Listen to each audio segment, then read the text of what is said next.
Chocolate. Chocolate was one of the easiest foods for soldiers to value instantly. It was small, sweet, portable, and high energy.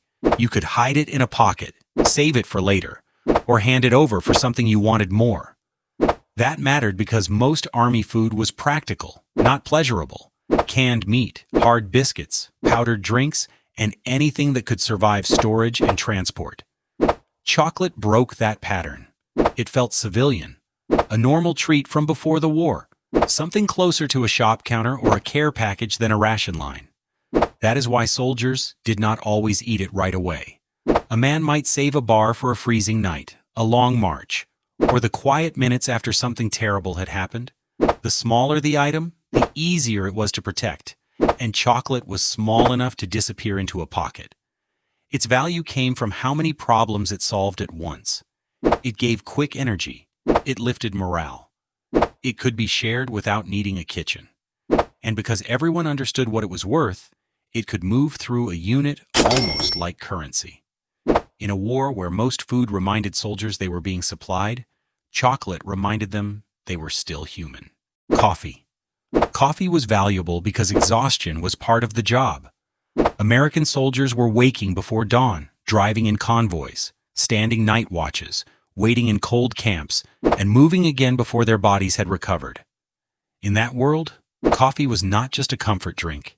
It helped men stay awake, when staying awake mattered.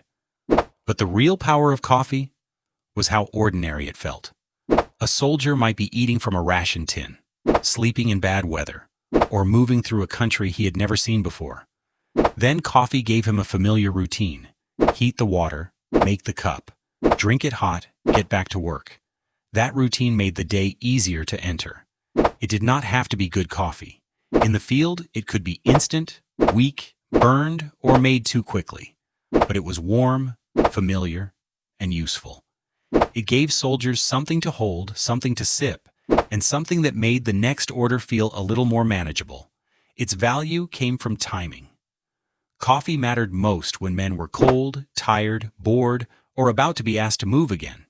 It gave quick alertness without needing a full meal, a safe kitchen, or a long break. In a war that constantly drained energy, coffee helped soldiers turn fatigue into motion. Spam. Spam was valuable because it could go almost anywhere. Fresh meat was difficult in war. It needed refrigeration, fast delivery, and a kitchen system that could handle it before it spoiled. Spam did not need that kind of care. It could be packed, shipped, stacked, stored, and opened far from where it was made. That made it perfect for Allied supply lines.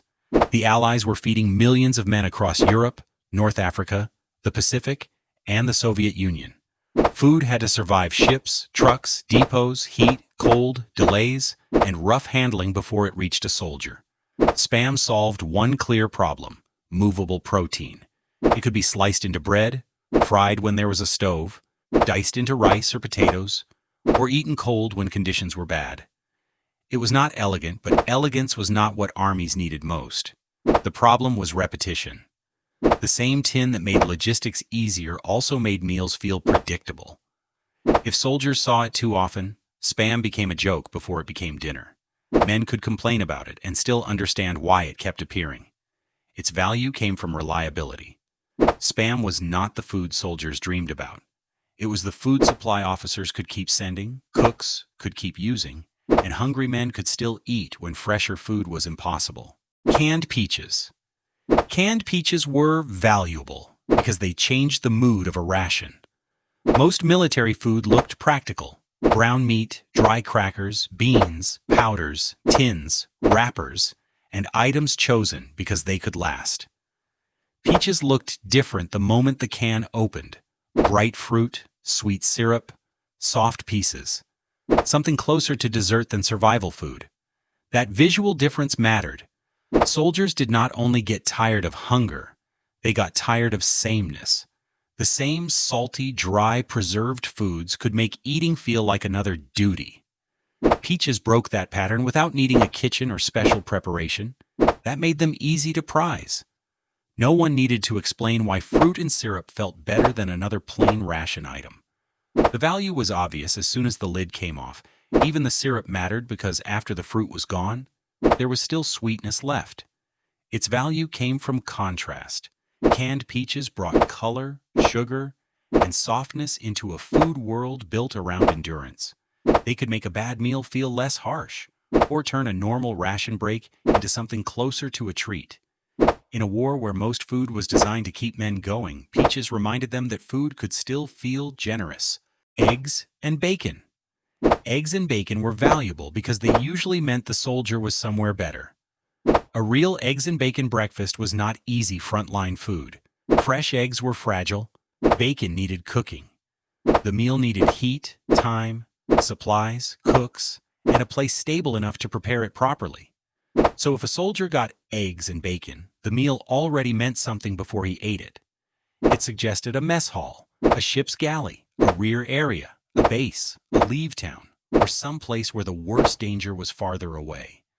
That made the breakfast feel bigger than the plate. It was not only about taste. Powdered eggs could feed men. Preserved meat could feed men. But fresh eggs cracking into a pan and bacon cooking beside them belonged to another world. Diners, farms, hotels, family kitchens, and normal mornings before the war. That is why the meal carried emotion. A ration followed the soldier into danger. Eggs and bacon usually appeared when the soldier had reached a pocket of safety first. Its value came from what it signaled. This was not emergency food.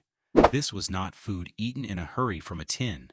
It was cooked food, served hot, in a place where someone had enough time and stability to make breakfast. For a soldier, eggs and bacon did not mean the war was over. It meant the front line felt farther away.